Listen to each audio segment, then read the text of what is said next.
Je suis tendue, il y a un truc qui va pas mais je sais pas ce que c'est. On va quand même commencer hein. Ah je sais pas. Je sais pas c'est quoi le problème. Est-ce que c'est parce que je suis assise et que d'habitude je suis pas sur mon fauteuil? Ah c'est peut-être ça. Une enfant Agathe. Une enfant, du coup je prends un plaid hein, parce qu'on va vraiment se mettre à l'aise. Ah puis le collier tourné, ça doit être ça bien sûr. Vous verriez l'ensemble de ma chambre, genre j'ai un peignoir, une bannette de linge, des trucs partout, mais là ça a l'air à peu près clean. Il fait méga gris aujourd'hui en Normandie, mais quand je vous dis méga c'est que là je peux pas voir à plus de 100 mètres je pense. Il y a vraiment de la brume de fou. Donc il est 14 h et on est obligé d'avoir la ring light au maximum. Donc j'espère quand même que cette vidéo sera bonne qualité et que vous allez l'apprécier. Je vous ai même pas dit bonjour. Bonjour. Comment ça va? J'espère sincèrement que vous allez bien et que ce mois de janvier se passe plutôt bien. C'est le mois je crois le plus déprimant de l'année, un truc comme ça. Donc écoutez, bon courage, les beaux jours arrivent bientôt et ça va aller, j'en suis sûre.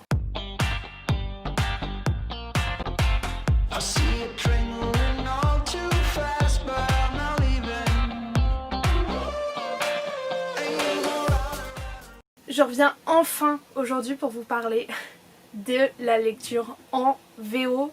En l'occurrence, je vais vous parler de la VO anglaise, la version originale anglaise. Donc c'est lire des livres dans sa langue originelle qui est ici, moi je lis du coup principalement en anglais comme je viens de le dire. Pourquoi j'ai l'impression de me répéter, je sais pas. Ah, je sais ce qui va pas, j'ai pas pris de café aujourd'hui. Depuis que j'ai recommencé à travailler, mon addiction au café est revenue, mais vraiment en fait c'est un truc que je me dis mais ça craint quand même. Cette vidéo je l'ai divisée en 3 parties et je l'ai écrite à l'avance parce que je voulais sincèrement essayer de vous donner un maximum d'informations et répondre le plus possible à vos questions. Honnêtement je reçois au moins un message par semaine je dirais, parce que par jour ce serait exagéré, mais vraiment par semaine me demandant par quel livre vous devriez commencer par lire en anglais. Et je vous avoue que c'est une question hyper difficile parce que je sais pas votre âge, je sais pas votre niveau, je sais pas si vous avez déjà lu, enfin du coup en l'occurrence non, mais enfin vous voyez il y a plein de trucs comme ça, je vais pas conseiller la même chose à un enfant en 6ème, un jeune adolescent en 6ème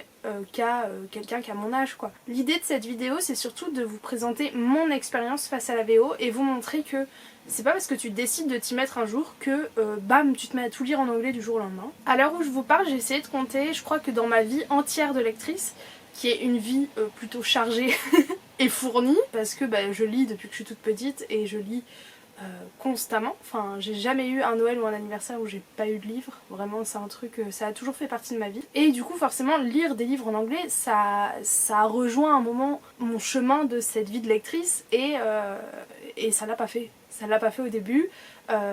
Tout ça pour dire que j'ai lu je crois dans ma vie 15 ou 20 livres à peu près en anglais. Si tu comptes les Heartstopper tu peux arriver à 25 mais vous voyez c'est minime face au nombre de livres parce que je pense que de ma vie entière j'ai dû lire je sais pas plus de 400-500 bouquins. Donc c'est vraiment une toute petite part de ça et je veux faire un petit disclaimer avant de commencer en disant que j'ai pas la parole sainte et que tout ce que je dis là ce n'est que mon expérience personnelle, mon avis personnel et vous pouvez totalement ne pas le partager, il n'y a aucun souci là-dessus.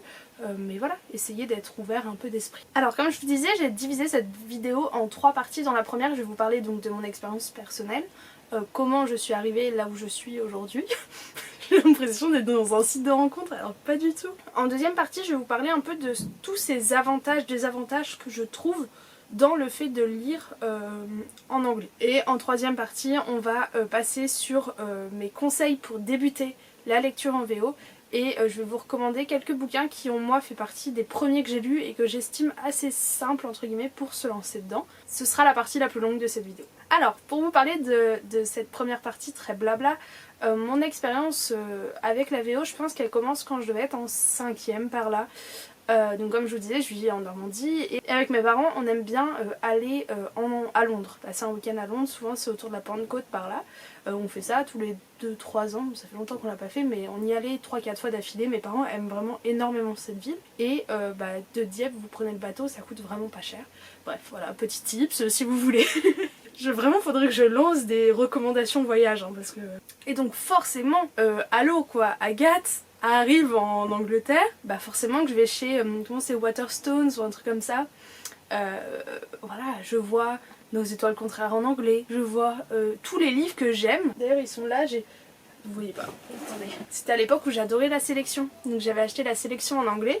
Et vous voyez, il est un peu rose. Enfin, il est trop beau, bref. Je l'ai jamais relu dans cette langue-là. Mais en fait, je m'étais dit, je pourrais essayer de relire mes sagas préférées en les lisant dans leur langue originale. Au même moment, j'avais acheté Duff, que j'ai prêté à une pote entre temps. C'est pour ça qu'il a l'air d'être lu, mais il n'a pas été lu de ma part. Que j'ai pas lu parce qu'au final je me suis dit que c'était pas fait pour moi. Et en fait surtout ce que j'ai adoré dans ces grandes librairies, mais qui n'est pas, le fond est pas bien parce qu'en France, s'il y a cette loi du prix unique du livre, c'est pour respecter un minimum les auteurs. Je sais que les droits sont encore à... Il y a énormément de chemin à faire du côté de la reconnaissance des auteurs par les maisons d'édition, mais c'est aussi dans un but de non-concurrence pour que des petits libraires aient autant de compétitivité que des grandes librairies comme, je sais pas, la Fnac, Cultura, ce genre de grands centres culturels face à votre petite librairie indépendante. Ce qui se passe en Angleterre, c'est que cette loi n'existe pas et que du coup vous avez des offres comme celui-ci, là où il y a marqué buy one get one half price. Donc en gros t'en achetais un, t'avais l'autre à moitié prix. C'est un peu le rêve de tout lecteur, on va pas se mentir. Mais comme je vous disais, c'est très mauvais pour les auteurs, ça fait qu'ils sont souvent sous-payés et vraiment exploités. Donc voilà, faut voir ces deux facettes.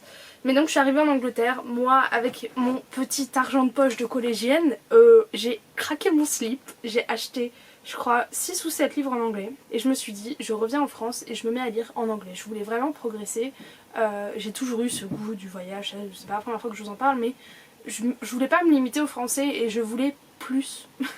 Enfin, en général, je suis un peu comme ça, je veux toujours plus. Et en l'occurrence, je voulais parler plusieurs langues, aller vivre dans un autre pays, ce genre de choses. Et je m'étais dit, si je me mets à lire en anglais, je vais pouvoir carrément progresser. À ce moment-là, j'ai lu un livre en anglais, je crois. Ou pas.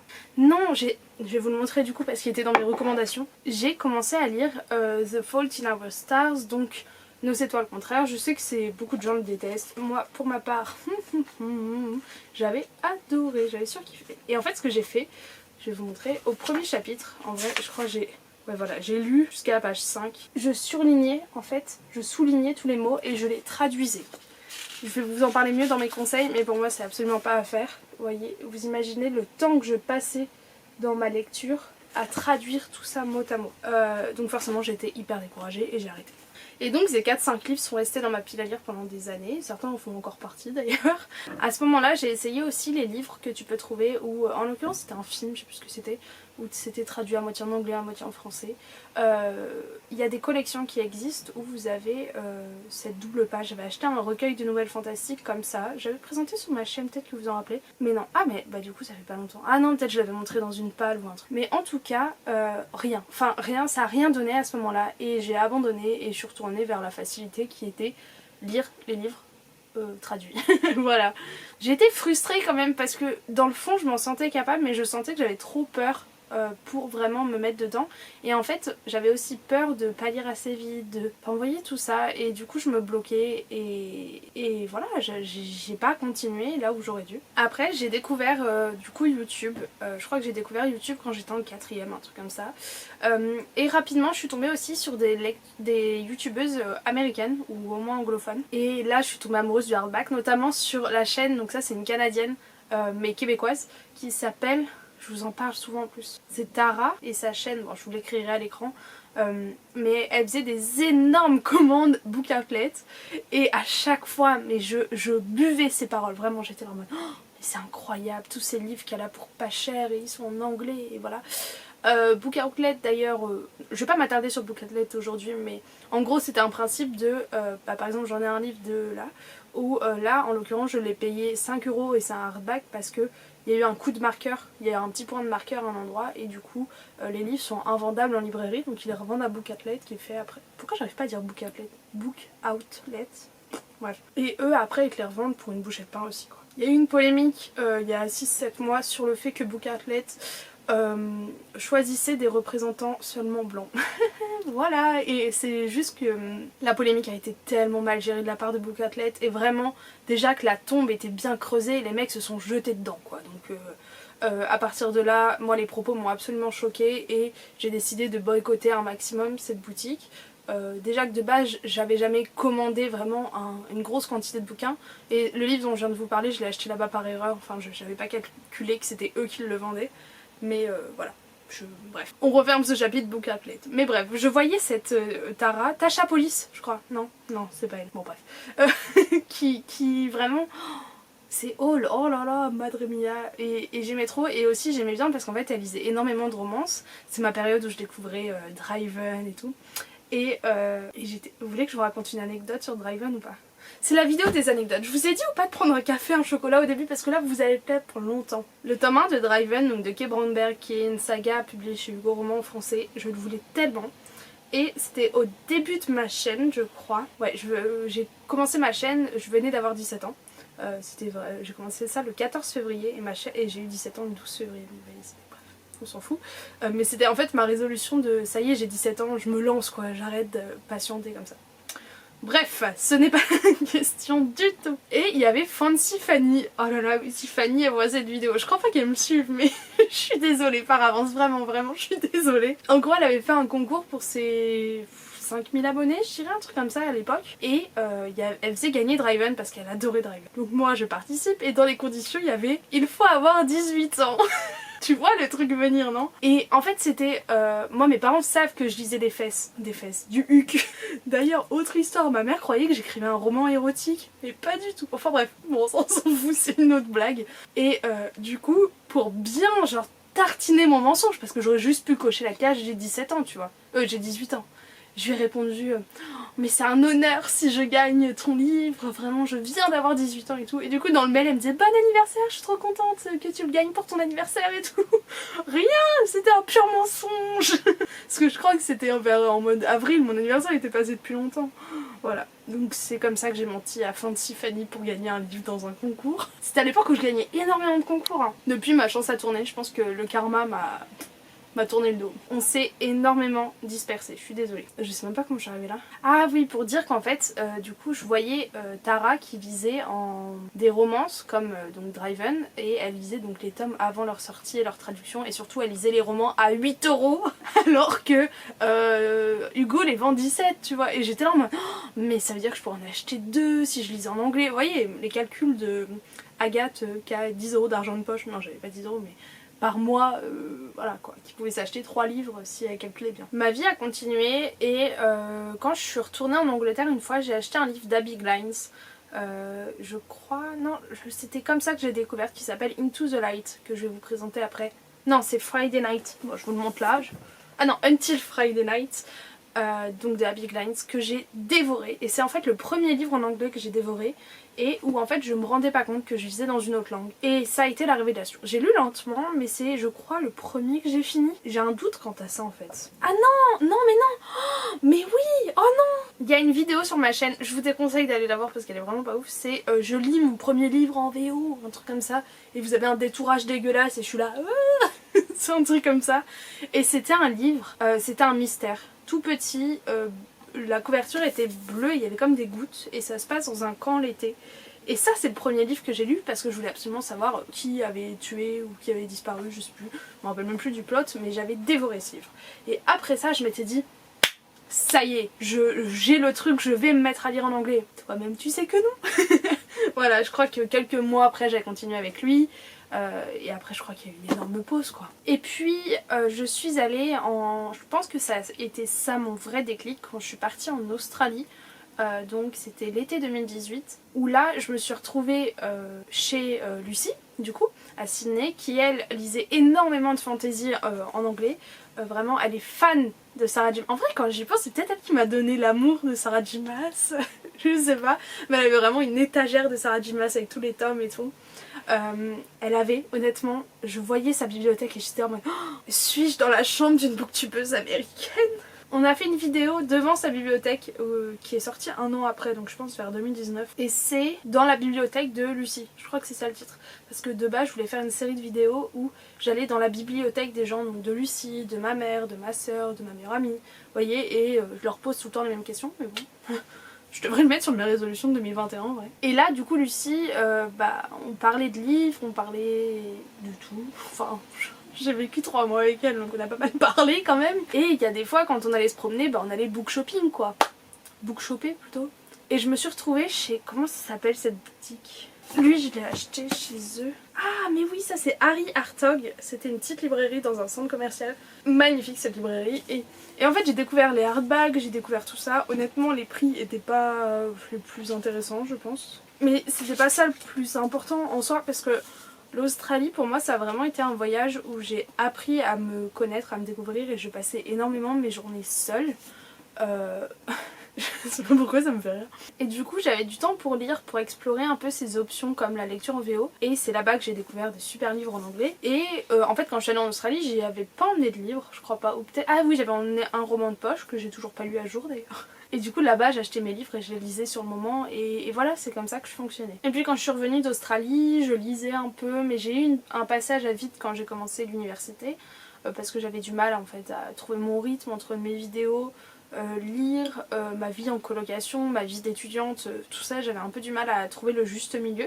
Et donc la lecture était carrément sautée à la trappe. Avait carrément sauté à la trappe. Ça fait déjà 20 minutes que je filme, oh mon dieu. Tout ça pour dire que j'ai abandonné un peu la lecture en anglais parce que j'avais pas le temps et que je voulais faire autre chose. Puis j'ai commencé tous mes petits tafs à droite à gauche et je lisais un livre en anglais de temps en temps, je crois. Et quand je suis allée à Singapour, j'ai eu tous mes cours en anglais. Enfin en fait j'avais déjà mes cours en anglais avant. Donc à l'ESSEC, j'avais tous mes séminaires, c'est une école très internationale, et j'étais dans le track où j'avais les cours en français, mais il y avait énormément de trucs qui étaient en anglais.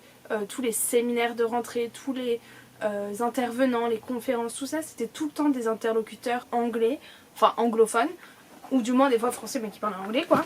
Et là j'ai carrément progressé, et puis j'ai énormément de profs qui en fait te présentaient le cours en français mais te donnaient toutes les ressources en anglais. Enfin bref, voilà, je pense que vous avez compris le truc. Et du coup quand je suis allée à Singapour, là j'ai vraiment mes cours de A à Z en anglais.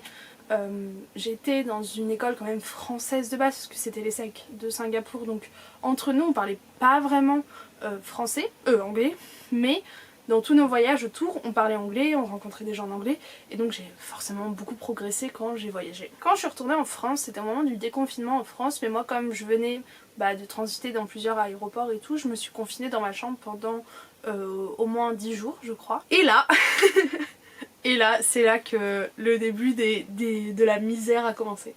En fait ces 10 jours, ça a été un peu... Enfin ça a été très étrange parce que du coup pendant 6 mois j'ai acheté très peu de livres, j'ai acheté juste des e-books que je lisais directement. Mais je continuais de regarder quand même des vidéos, surtout au moment du confinement en Asie, à Singapour. Là je regardais des vidéos sur mes temps de pause quand j'étudiais pas, et je regardais de plus en plus d'américaines, enfin d'anglophones, excusez-moi. Et là je me suis dit en fait Agathe, tout ce que t'as progressé quand t'étais en Asie, tu peux pas le perdre, tu peux pas rentrer et te remettre à lire en français et tout. Donc vas-y, remets-toi à lire en anglais. Je suis rentrée en France et je sais plus trop comment ça s'est passé, mais j'ai racheté des livres en anglais et je les ai lus. Et de là en fait, j'ai eu ce déclic, je pense, un déclic que tous les gens qui lisent en anglais et qui regardent cette vidéo peuvent peut-être voir. Jusqu'à maintenant en fait il y avait un espèce de truc pas naturel dans le fait que je forçais un peu cette lecture VO et que c'était pas... Je lisais pas le livre pour le livre, mais je le lisais pour lire en anglais et essayer de progresser. Alors que maintenant, je fais pas trop différent, je sais que je vais mettre plus de temps, mais je me dis c'est l'histoire et voilà, ça va aller vers la suite des avantages et tout. Mais ce que je veux dire, c'est qu'avant, on me demandait beaucoup de faire cette vidéo, sauf que j'avais pas encore eu ce déclic, et du coup je me sentais pas légitime à la faire. Je dis pas que je me sens plus aujourd'hui, parce que comme je vous ai dit, j'ai pas lu énormément de livres en anglais dans ma vie, mais je sens que je suis sur la bonne voie vers la lecture en anglais, et du coup je me doute que cette vidéo pourrait peut-être vous aider. Mais surtout rappelez-vous de pas forcer, et que peut-être qu'il y a plein de livres que j'ai pas aimés, parce que je me suis forcée à les lire... parce que je voulais lire de l'anglais, alors qu'au final je les aurais beaucoup plus appréciés si j'avais lu la traduction. C'est le cas par exemple pour... comment il s'appelait? C'est un livre de Mia Sheridan. Il est violet, je crois que c'est No More quelque chose que j'ai pas du tout aimé, et des fois je me demande si je l'avais lu la traduction, peut-être que je l'aurais plus apprécié, je sais pas. Et donc dire que je vais lire que de la VO maintenant, non, pas du tout. J'ai plein de livres en français dans ma palle et je vais les lire. Mais en fait du coup ma palle a énormément explosé ces derniers mois, du moins à partir de mai, parce que c'est comme si, je sais pas, c'est comme si vous lisiez que de la jeunesse très jeunesse, et d'un coup tu découvres Booktube et le young adulte. Je pense que ça a fait ça à énormément de gens. D'un coup tu sais, t'as l'impression d'ouvrir un nouvel étage un peu de ta maison de lecteur et de te dire mais non mais c'est incroyable, et du coup t'as besoin de faire un espèce de stock de toutes ces histoires parce que t'as peur de jamais les découvrir si tu les achètes pas, je sais pas, c'est un peu bizarre. Ça ce sera une discussion sur la palle que je vous ferai plus tard. Mais du coup c'était assez drôle, enfin pas drôle mais bref t'as compris. On va passer à la deuxième partie. Je vais rapidement vous énoncer pour moi ce que sont les avantages de lire en anglais et les désavantages. Parce qu'il y en a quand même. Dans les avantages forcément il y a progresser en anglais, je pense que c'est pas négligeable et beaucoup de monde le sait. Je vais vous dire après mes petits conseils pour bien lire en anglais d'après moi, mais vous apprenez énormément de mots, vous progressez aussi dans la manière dont vous assimilez les choses. Je sais que depuis que je lis en anglais, là quand j'ai repris mon semestre en septembre, du coup j'avais lu des livres pendant l'été et tous les documents que j'ai dû lire en anglais, des études, là ça me paraissait beaucoup plus simple. Sachant quand même que quand je l'avais dit à Léonie, elle avait envie de me frapper, mais je lui disais je ne lis pas de plaisir, enfin de livres personnels en anglais, mais je lis des rapports entiers de l'implantation de Nutella au Royaume-Uni en anglais, de la Harvard Business School. Tu vois, genre c'était des trucs totalement illogiques parce que j'avais peur de pas lire un livre, mais ça me gênait pas de lire des études hyper académiques. Bref, rien à voir vraiment. Il y a aussi quand même un côté de un peu tu lis plus tôt. Par exemple là il y a A Court of Silver and Flames qui va sortir, donc le tome 4 d'Acotar. Je sais pas quand est-ce que la Martinière compte le traduire, mais tu vois, moi, février, il est lu, hein. Ou presque, mais il sort le 16 février, et je pense que je lâche tout et je me mets à le lire à ce moment-là. Je sais pas combien de temps je vais le mettre à lire, parce que... Non, j'ai déjà lu de la fantasy, mais j'ai pas lu encore Akotar en anglais. Là, je suis en train de lire le 3.1 en anglais, mais voilà. Il y a aussi, quand même, le côté hardback, qui est magnifique et qui rajoute un truc. Même si, en fait, je commence à en revenir un peu... Non, je sais pas. Il y a des beaux hardbacks, mais des fois, il y en a, tu te dis, ça sert à rien que je les ai en hardback, mais je sais pas. Je réfléchissais à ça l'autre fois, mais ma pensée est jamais allée jusqu'au bout, donc je sais pas. Mais c'est comme, tu sais, les grands formats ou poche, et bah par exemple, pour toutes mes romances, je préférerais les avoir en poche, les Hugo Poche là, parce que j'aime bien ces collections, je les trouve pas moches, et je trouve que ça rend bien. Comme je vous disais aussi, il y a un aspect économique, et enfin, pour moi, le dernier aspect où j'étais trop heureuse, c'est les box. La Fairyloot en l'occurrence. À chaque fois, beaucoup de monde me dit dans les commentaires qu'ils aimeraient lire en anglais pour aller voir la Fairyloot et je vous comprends tellement. Ça a été un peu une source de motivation aussi de me dire ok, tu finis ta première fantasy en anglais parce que du coup Fairyloot c'est une box spécialisée dans la fantasy young adult, dans la fantasy young adulte et par conséquent je me disais tu vas pas te commander une box en anglais qui coûte quand même cher pour ne pas lire le livre. Je dis pas que j'ai lu les livres de la Fairyloot non plus, mais je dis que je pourrais si je voulais. En soi ça me fait plaisir de pouvoir me la payer tous les mois et à chaque fois c'est une belle découverte et je suis trop contente et ça a été vraiment une source de motivation parce que je trouve que c'est des box magnifiques à chaque fois. Enfin bref, je ne reviens pas dessus. Aussi, il y a un aspect un peu bizarre dans les avantages qui peut paraître très très très chelou, mais en fait t'as un petit côté secret, je parle pas pour vous, mais pour les gens à l'extérieur. En gros, je suis tarée, vraiment. Quand je lis en anglais dans les transports en commun et tout, à chaque fois je vois, tu vois, des gens, quand tu vois quelqu'un lire dans les transports, tu lis un peu le résumé de son livre pour voir ce qu'il lit et tout. Bah moi à chaque fois je vois des gens qui regardent et qui se disent ah, c'est de l'anglais, tu vois, puis ils me regardent en mode non, mais elle vient de quel pays et tout. Non, non, j'habite au bout de ta rue, mais bon. Et aussi, ça c'est pour les romances et tout, souvent je trouve les couvertures de romances plus belles, non, je nuance ce que je dis quand même. Mais du coup, si quelqu'un, tu sais, te dit ah, tu lis quoi? Tu dis tiens regarde. Des fois ils disent pas le résumé donc t'es là en mode c'est bon, il sait pas que c'est une histoire entre un boss et son assistante, tu vois, des trucs comme ça. Bon bref, là je divague complètement. Mais pour moi le principal désavantage c'est que tu partages beaucoup moins avec ton entourage proche. C'est-à-dire que moi, chez moi, personne lit en anglais déjà. J'ai une famille de lecteurs en général mais très peu lisent de la fantasy tout ça, mais du coup là quand je lis souvent ils lisent pas le résumé, tu vois, ils voient le livre, ils font ah il est beau et tout, mais ils cherchent pas à plus savoir parce qu'ils comprendront pas. Et c'est exactement le même truc avec par exemple ma meilleure amie à qui je prête énormément de livres, des romances principalement, et je sais que si elles sont en anglais elle va pas les lire. On a essayé déjà, je sais plus ce que j'avais prêté en anglais mais ça le fait pas donc voilà, je vais pas la forcer. Je vais lui mettre le couteau sous la gorge. Lis. Et on commence à la troisième partie qui est ces conseils pour débuter du coup. Et je pense que le principal conseil c'est de connaître votre niveau avant de vous attaquer à un livre. C'est-à-dire que si tu sais que tu n'es pas capable de lire Le Seigneur des Anneaux en anglais, ne lis pas Le Seigneur des Anneaux en anglais. C'est pour ça que je pense que le plus simple souvent c'est de commencer par une petite romance ou un petit mystère, vous voyez, un petit truc assez facile, assez simple, je vous déconseillerais de commencer par de la fantasy. Après, encore une fois, si c'est le livre que tu as absolument envie de lire, par exemple, peut-être que beaucoup d'entre vous vont acheter le tome 4 d'Akotar s'ils ont trop aimé les 3 premiers et qu'ils se disent j'ai envie d'essayer, tu vois. Je sais pas si j'en suis capable, mais allez, j'essaye, ça coûte 20 €, je me tente, et peut-être que ça le fera, peut-être que ça le fera pas. Mais je pense que des fois, t'es tellement passionné par l'histoire, l'univers, que t'es prêt à tenter pour ce livre-là. Tu tenterais pas pour un autre, mais pour celui-ci, ça va le faire. Et ça, c'est lié avec le plaisir, quoi. Si tu te mets un truc beaucoup trop dur, jamais tu vas réussir à prendre du plaisir en lisant. Et vous voyez, jusqu'à maintenant, j'essayais de lire en anglais, mais jamais je prenais autant de plaisir que maintenant que j'ai eu ce fameux déclic dont je vous ai parlé. Et je pense que c'est ça, c'est qu'avant c'était un peu, pas une corvée, mais tu vois ce que je veux dire, c'était tiens, allez, j'essaye de lire un livre en anglais. Et s'il y avait moins ce côté surprise, pas du tout plaisir. Oui, bah voilà, j'ai mis quelque chose qu'on meurt d'envie de lire, style une suite, un livre qui est pas traduit, ce genre de choses. Par exemple, je vais vous parler après de I Wish You All The Best. Bon, je vous le montre en même temps. En vrai, comme ça, je vous aurais montré un peu les livres au même moment. I Wish You All The Best, qui fait partie de mes meilleures lectures de 2020.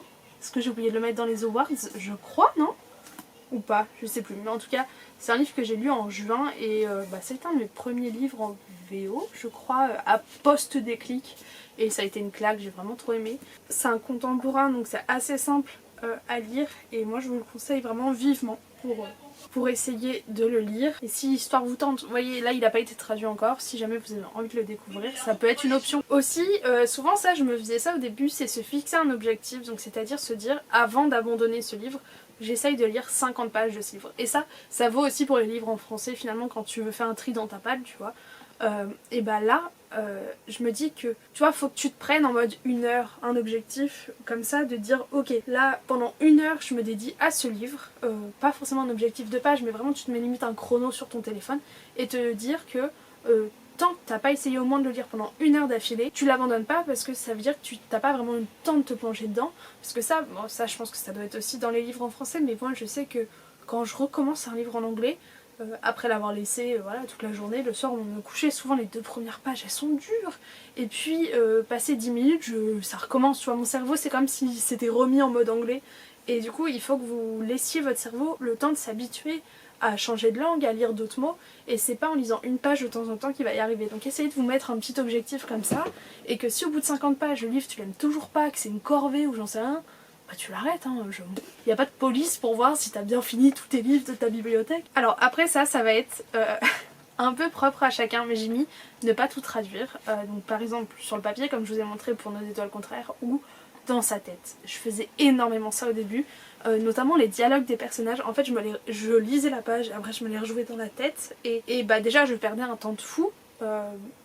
Pas en mode ah, je lisais moins vite, ça je m'en fous, royal, mais je perdais un temps fou où en fait bah, comme je vous disais mon cerveau s'enlevait de l'histoire, traduisait tout, se remettait, et du coup souvent il y avait une espèce de distance avec l'auteur. Ça m'est arrivé pour The Raven Cycle, donc les Raven Boys, le tome 1, parce qu'en fait je traduisais beaucoup trop de choses dans ma tête. C'est une lecture qui était assez dure, moi j'ai trouvé personnellement. Et là-dessus tu rajoutes toute ma traduction dans la tête, j'étais complètement ailleurs, je pense. Et là ça peut paraître opposé, mais traduire des mots-clés. Voilà. Ça je vais vous prendre l'exemple de mon premier livre en anglais dont je ne me rappelle plus le nom, mais c'est pas grave. Il y avait en 4-5 pages, donc comme je vous dis, ne pas tout traduire dans sa tête, ça va aussi avec essayer de pas comprendre le sens de chaque mot. Ça, c'est personnel, il y en a qui peuvent pas avancer dans le livre s'ils n'ont pas compris tout ce que l'auteur a écrit, mais essayez plutôt de comprendre le contexte. Style, si tu comprends que la fille elle est en train de marcher dans la rue et qu'elle rencontre quelqu'un sur son épaule, enfin genre en se tapant, c'est un peu bizarre, bref t'as compris, et bah c'est pas grave si t'as pas compris la couleur du ciel et qu'il y avait un banc à côté et que le mec il avait des cheveux bouclés, frisés, enfin tu vois c'est des détails en soi, c'est important, mais si tu te mets à essayer de comprendre chacun des termes, là la rencontre tu l'attends mais 10 pages après, enfin tu vois ça perd son truc. Donc je pense que des fois il faut s'autoriser soi-même à pas tout comprendre mais à essayer d'avancer quand même. Je sais pas si c'est très clair cette phase. Et du coup je voulais dire traduire des mots-clés parce que par exemple donc il y a eu ce livre dont je vous parle dont on ne se rappelle plus le nom. La youtubeuse en carton vraiment, mais je sais pas où il est en fait, c'est surtout ça le problème. Je crois que c'est One More Lie ou un truc comme ça, No More Lie, un délire comme ça. No One Can Lie. Je sais plus. En vrai, j'essaierai de vous le mettre là parce que mes pauvres quoi, sinon. Et là-dedans, en 3-4 pages, donc comme je vous disais, j'essayais de comprendre le contexte général. Et là, à un moment, il y avait tout le temps le mot, c'était pas towel, mais c'était en mode la serviette, mais je sais plus, c'était un synonyme de towel qui revenait, mais toutes les 2 pages. Et je me suis dit, non mais là, il faut que je sache ce que ça signifie parce que ça se trouve, c'est hyper important, tu vois. Donc je l'ai regardé. C'est comme en fantasy, souvent les dagues, les armes, les couteaux, les trucs. Des fois, c'est plein de mots qui se ressemblent et. Bah des fois c'est différent de savoir si c'est un poignard ou une dague, tu vois. Donc des fois c'est important de traduire un mot-clé. Mais essayez de pas traduire mot à mot. C'était ça que je voulais dire surtout. J'ai mis prendre son temps et ne pas hésiter à revenir sur des passages. Ça m'arrive surtout dans les passages d'action. Où j'ai tendance, tu sais, à... En mode mes yeux glou glou glou glou glou vont au dialogue et essayent de voir ce qui s'est passé. Et des fois je me dis attends. Et je reprends et je relis calmement. En reprenant des passages des fois hyper importants sur lesquels j'étais passée mais méga vite sans m'en rendre compte. Aussi un point hyper important, c'est que progresser en anglais ça passe pas seulement par lire de l'anglais, ça passe par, ça peut être bête mais participer à vos cours d'anglais quand vous êtes au collège et au lycée, pas juste être la personne qui est assise au fond de la classe. Moi j'avais une super prof d'anglais au lycée qui m'a énormément encouragée dans tout ça, donc merci madame, j'allais dire son nom mais non, si elle passera jamais par là, je sais elle passe par là vraiment, et on parlait bouquins pendant des heures parce qu'elle allait au festival d'Édimbourg, enfin bref, on s'en fout mais je l'adorais vraiment, et elle m'a énormément motivée à me lancer plus dans l'anglais, notamment à accueillir Lucie quand elle était venue. Et j'ai beaucoup aimé cette dame et il y a des vrais échanges qui peuvent se faire, donc allez-y, soyez demandeurs de ça. Et aussi ça passe par regarder vos séries en sous-titré anglais déjà. Non, enfin... Pourquoi ils zooment pas? Zoom mon frère. Ah voilà, merci. Il y a eu un petit changement de carte mémoire. Du coup ouais, ce que je disais c'est qu'il faut aussi que vous regardiez vos séries en anglais. Oh, j'ai froid, je vais remettre le plaid. Ça peut paraître maintenant honnête, enfin honnête, pas honnête, comment t'as vu ça? Logique et tout, et pas, ça casse pas trop pattes un canard. Mais en vrai, je sais que beaucoup de gens le font pas, et donc au moins écouter en anglais, honnêtement ça va changer votre vie hein, les gars. Quand vous allez découvrir les vraies voix des personnages, les vraies expressions, tout ça, le doublage, ouf. Mais aussi quand, par exemple, du coup moi je regardais souvent en sous-titré français, sauf des fois je me faisais l'effort de regarder en sous-titré anglais. Ce qui s'est passé quand je suis arrivée à Singapour, c'est que j'étais en plein dans Friends, et les sous-titres français dans le Netflix de Singapour n'existaient pas, donc je me tapais les sous-titres anglais. Et puis en fait, au fur et à mesure, je regardais même plus les sous-titres anglais parce que, comment dire, ils m'apportaient pas l'information vraiment que je cherchais, qui était la traduction, et mon cerveau le faisait tout seul avec ce qu'il entendait.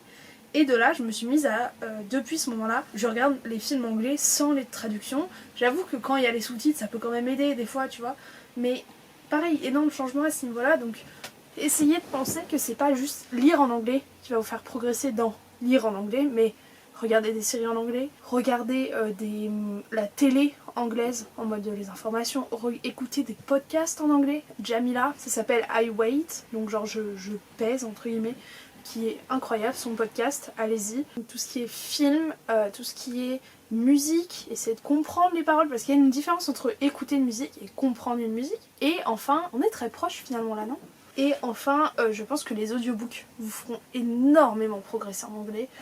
Moi, je suis encore en train de m'y mettre. J'ai du mal. J'ai essayé l'audiobook de Sorcery of Thorns, Thorn comme dans la passe miroir. Très difficile et j'ai un peu de mal, donc je vais pas faire comme ça parce que j'ai pas envie de passer à côté d'une lecture parce que j'ai pas choisi le bon moyen de la découvrir. Mais par contre, j'ai commencé l'audiobook de Silence Radio et en fait, je pense que j'ai l'impression que c'est l'audiobook parfait pour commencer à lire en anglais.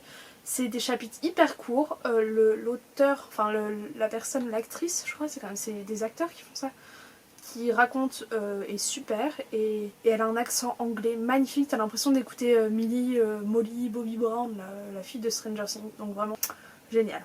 On va passer rapidement, j'ai fait une petite pile de recommandations qui je pense peuvent être des bons débuts d'après moi. Après, comme je vous le disais au début de la vidéo, tout dépend de où vous en êtes, vous, dans votre parcours de lecteur. C'est-à-dire si vous êtes en 6ème ou si vous avez 30 ans, vous voyez la nuance. Mais surtout gardez à l'esprit que voilà, faut choisir ce qui vous plaît et essayez. En vrai, ça je vous le dis tout le temps, si t'essayes pas, tu peux pas savoir, voilà. Alors voilà une petite pile, donc je vais vous parler rapidement déjà de ceux que j'ai déjà parlé. I Wish You All The Best, je pense que c'est un super contemporain avec de la représentation d'un personnage non binaire et mais je pensais que ça allait être une histoire d'amour, mais au final c'est plus une quête de soi. Par contre ça me saoule, la jaquette elle est trop lâche, enfin je sais pas ce que j'ai fait quand j'ai lu. Un super livre, vraiment, donc je vous conseille d'y aller. En plus, comme je vous parlais tout à l'heure, l'objet livre est plutôt sympa, il est violet. Voilà, si vous cherchez à investir dans un petit hardback Mimi, voilà, toujours dans le violet. En plus j'adore le violet, donc voilà. J'ai Autobiographie, donc que j'ai lu quand j'étais en Australie, que j'ai beaucoup aimé, voilà. Est-ce que le hardback a un truc spécial? Oh, je suis morte, il est violet aussi, c'est drôle, non? Enfin ouais, trop drôle, on se marre vraiment, c'est un débat sur cette chaîne. Où là vous allez suivre une histoire d'amour dans une communauté mormon. Enfin il y a tout un aspect mormon autour. C'est un homme qui était sorti du closet, enfin qui était sorti du placard, et puis il a déménagé dans cette ville où la communauté mormon est très présente. Et du coup sa mère lui conseille un peu de retourner dans le placard pour faciliter sa vie. Donc c'est ce qu'il fait, il va au lycée, il vit sa petite vie et commence un atelier d'écriture de romans. Et son tuteur dans cet atelier, finalement ils vont avoir une petite attirance, sauf que lui il est très ancré dans ses valeurs mormones.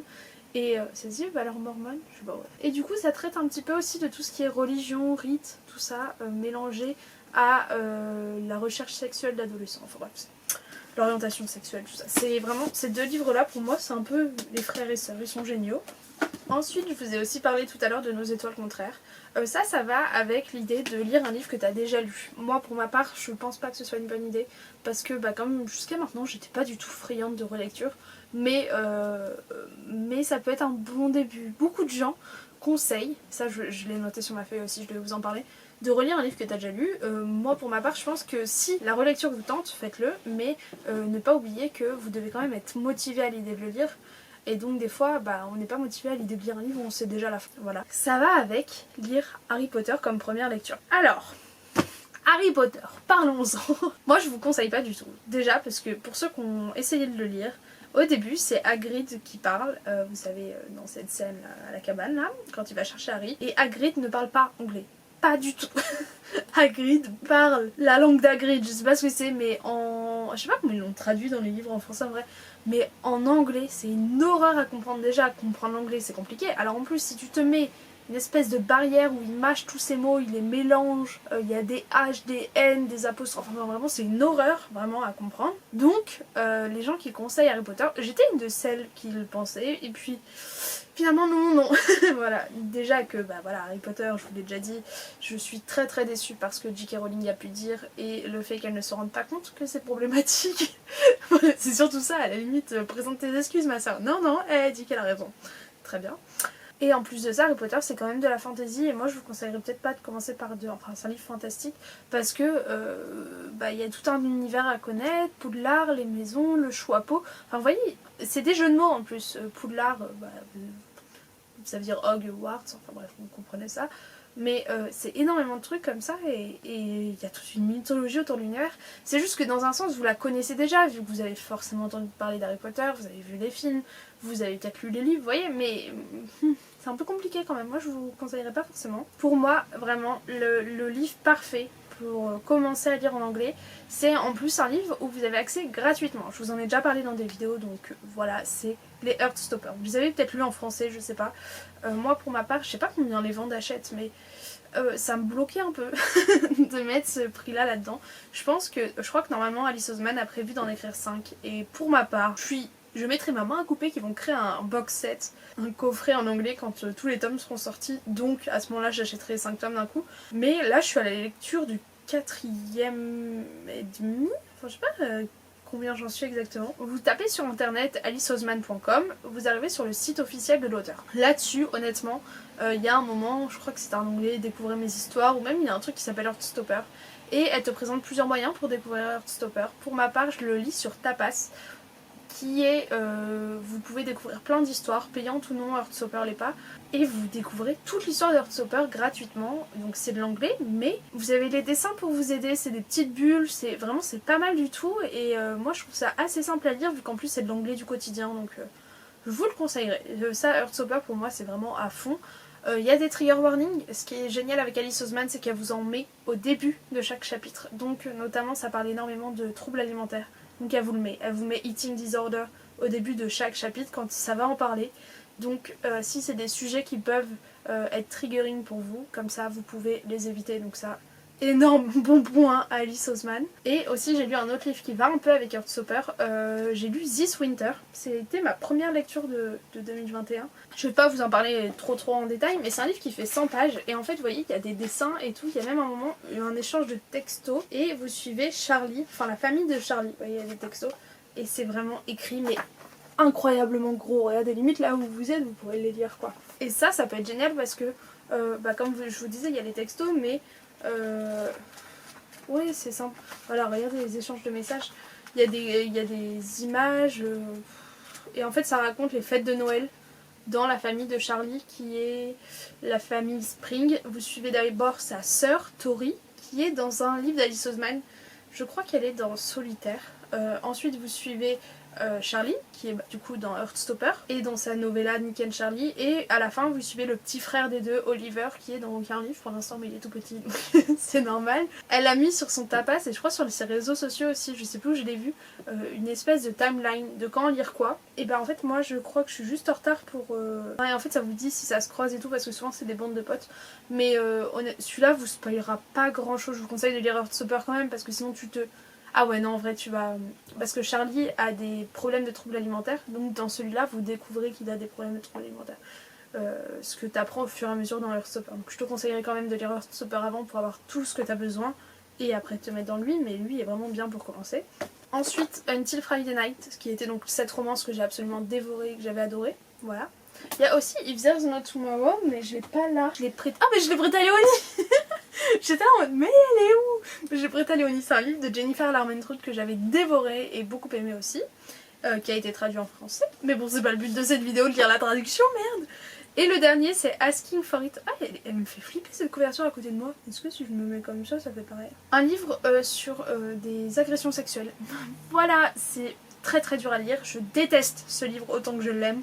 C'est hyper bizarre, j'en ai rediscuté avec une d'entre vous par message sur Instagram. Et en fait, elle a vraiment posé les bons mots dessus en disant que t'apprends rien là-dedans dans le sens où tu sais que ça existe, mais c'est juste que d'y être confronté comme ça dans le livre, c'est hyper difficile. Et voilà, et lui pareil, en fait je lisais ce livre en espérant que ça finisse par s'arranger. Je vous dis pas si ça s'arrange ou pas, mais je dévorais ce bouquin. Ah et lui je l'ai lu quand j'avais 17 ans. Donc en vrai lui il a fait partie de mes premiers livres en anglais que j'ai lu parce que Opaline de... Ah je l'avais acheté au Furet du Nord, c'est rigolo. Opaline, non Ninon des carnets d'Opaline en parlait énormément et ça a été traduit en français. Mais je crois qu'en français il est pas trop passé, je sais pas trop.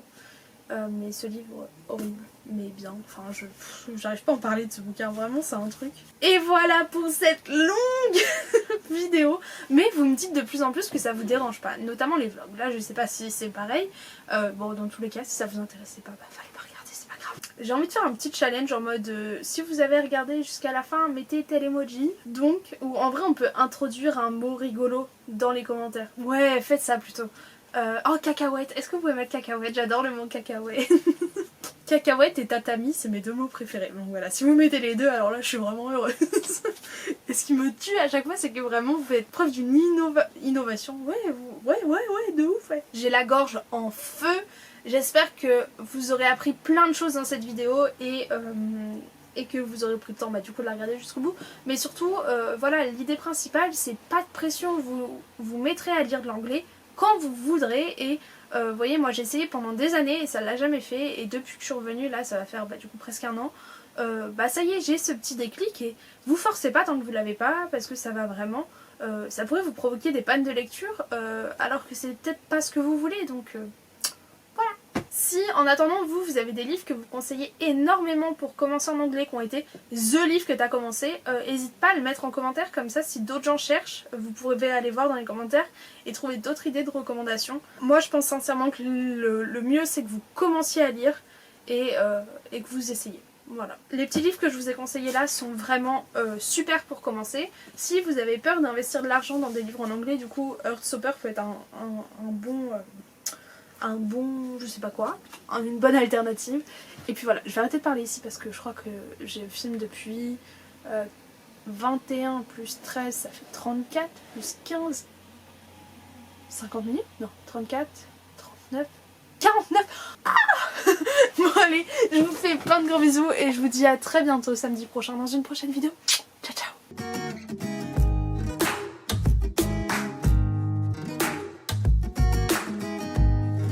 et là bah